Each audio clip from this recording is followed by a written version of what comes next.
Cáp không tới à?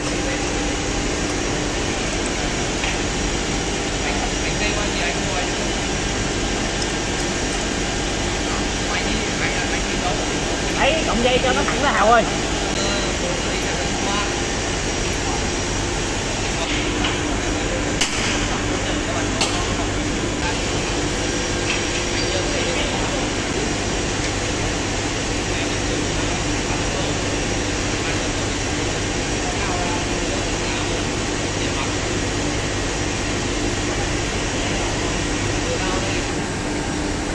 Lắp bạc chưa Thịnh?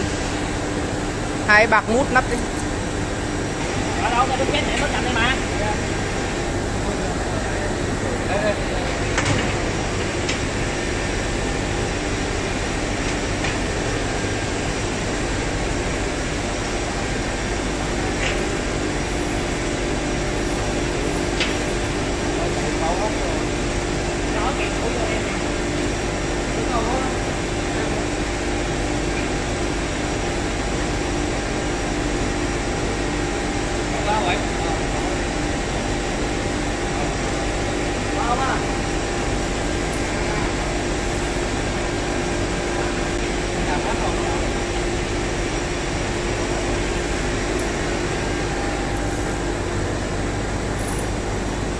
Đâu hai hả?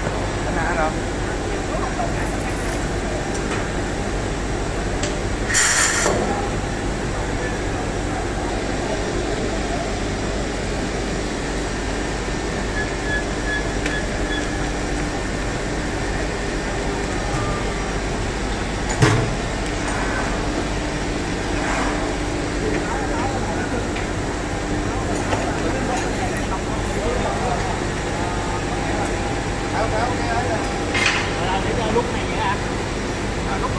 Rồi rút ra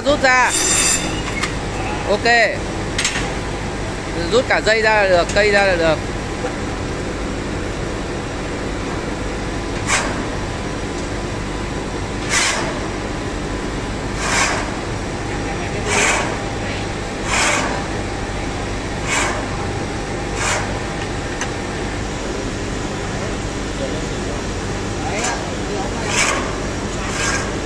Bởi vì ống nó xoắn.